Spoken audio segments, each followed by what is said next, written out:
what's up, everyone? Good evening. This is Von Westby Jr. And I'm just coming with another Dallas post game recap.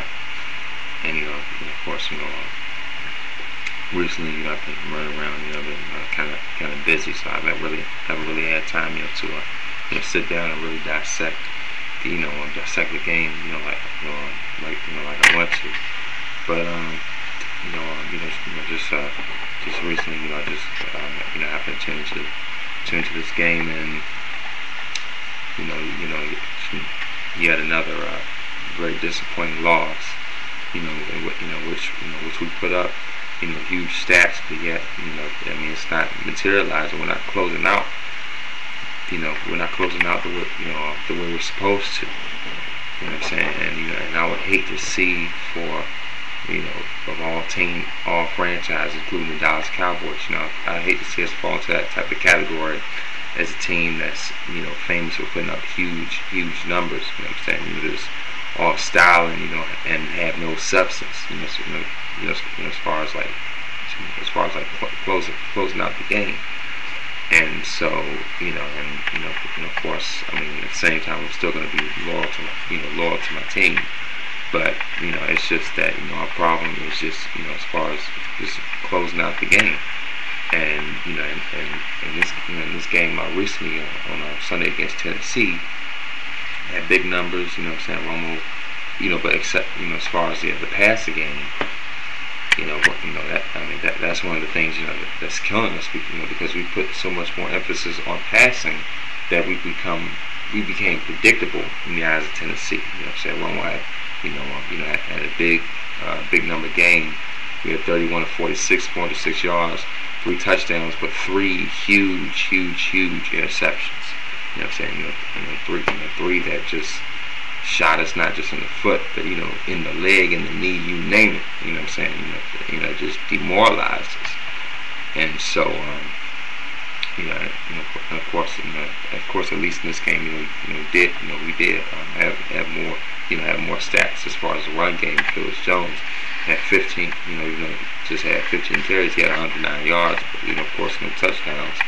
And, of course, there were some pretty bright spots. I will say, as far as the offense, Miles Austin, in this game, stepped up as perennial playmaker that he is for our team. 9 receptions, 166 yards, a touchdown. Roy Williams, another big game. 6 catches, 87 yards, a touchdown. Jason Witten, 5, 84, a touchdown as well. So that's where Romo got his 3 touchdowns.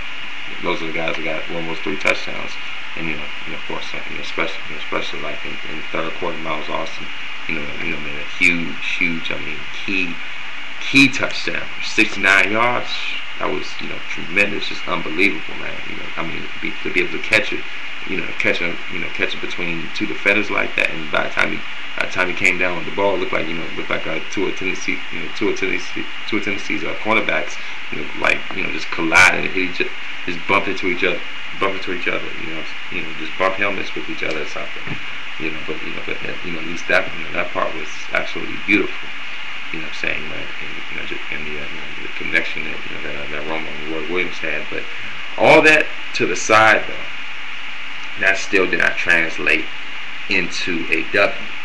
I'm just going to be a realist. That did not translate, into a W. And see, and with Mike Jenkins, he made some rookie mistakes, man. One in the beginning of the game, he had 2 straight penalties, one penalty right after the other.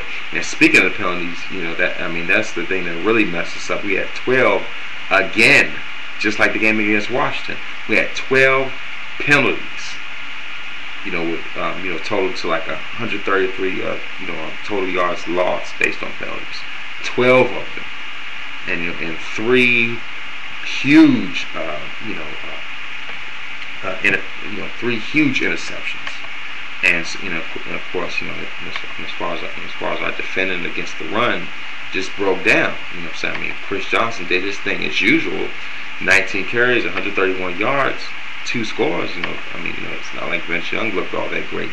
himself. But as far as Tennessee, that emphasis was more so on the running game anyway. So like even as I said before, as far as passing, Vince Young wasn't going to be that much of a threat. Because that main emphasis on Tennessee is the run, which should be our emphasis. The running game. The running game. That's our bread and butter. We cannot. Like right now, we're just forsaking the running game. That's our key ingredient. That's our key ingredient. You know what I'm saying?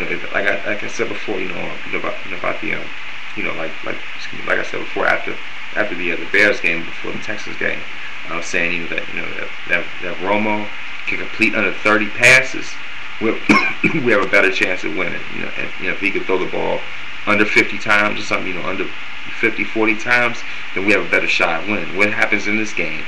This game was like was just like an encore. Just like an encore of the game against Chicago. Romo, except against Chicago, he got like 34 for 51, but this is close enough anyway.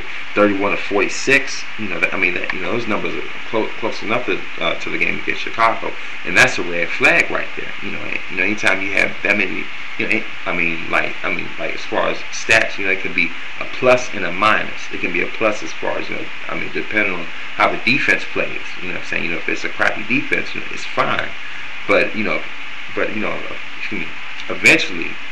Even when you have those type of numbers, have those type of yards, and throw the ball that many times, eventually you start to become predictable. The offense starts to become predictable, and that's what happened in this game.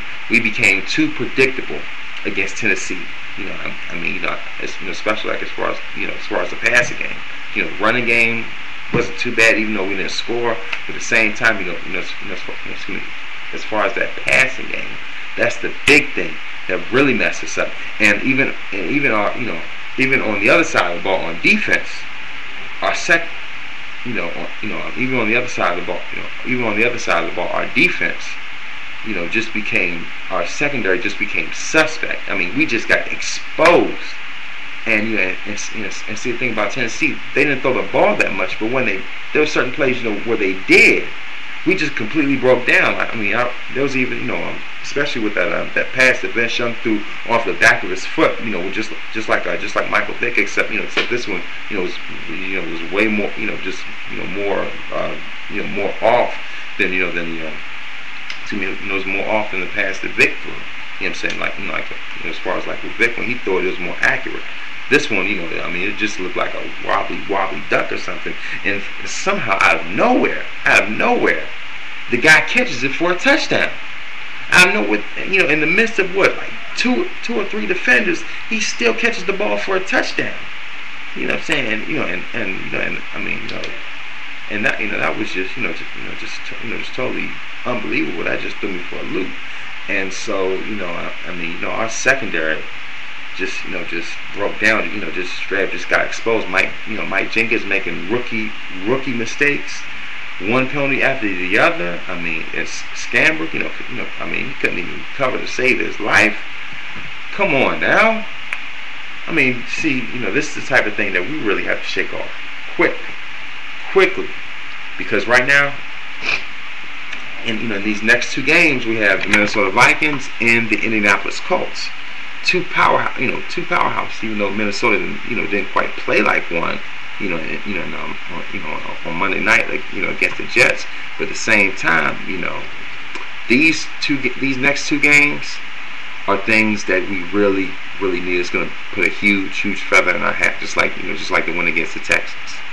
So doomsday in Dallas right now. So I'm not going to press the panic button too much, but I just got to say, Cowboys, get it together.